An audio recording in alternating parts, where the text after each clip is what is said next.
দেশজুড়ে বইছে তীব্র থেকে অতি তীব্র তাপপ্রবাহ। সপ্তাহখানেক ধরে চলা এই তাপদাহে বিপর্যস্ত জনজীবন।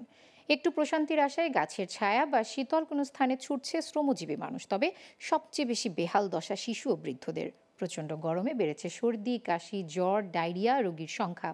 সেই সাথে বাড়ছে হিট স্ট্রোকে মৃত্যুর আশঙ্কা। ফলে সিরাজগঞ্জ, চুয়াডাঙ্গা, বাগেরহাট, মেহেরপুর, গাইবান্ধা সহ বিভিন্ন জেলায় হাসপাতালে এখন রোগীদের উপচে পড়া ভিড়।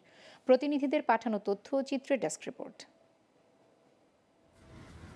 দেশজুড়ে যেন বইছে লু হাওয়া, আর দিন দিন তাপমাত্রার পারদ বাড়তে বাড়তে পৌঁছেছে প্রায় সর্বোচ্চ স্থানে।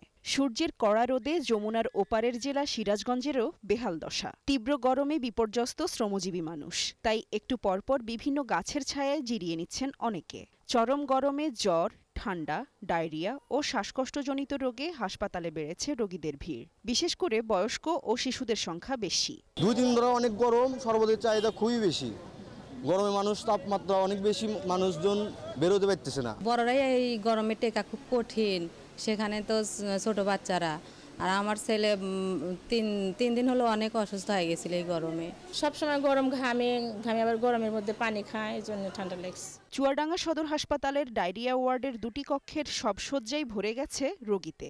এমনকি বারান্দাতেও বিছানা পেতে চিকিৎসা নিচ্ছেন অনেকে। সারা দেশে মধ্য চুয়াডাঙ্গা জেলায় সর্বোচ্চ তাপমাত্রা রেকর্ড করা হচ্ছে। ডায়রিয়া রোগীর প্রকোপ বেড়ে গেছে এবং অন্য সাধারণ রোগ যেগুলা অন্য সময়ের চেয়ে এই সময় সে রোগগুলোর বেড়ে গেছে।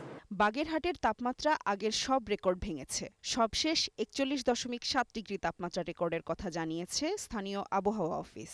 তীব্র গরমে শ্রমিকরা বাড়ি থেকে বের না হওয়ায় কলকারখানার উৎপাদনও বন্ধ রয়েছে।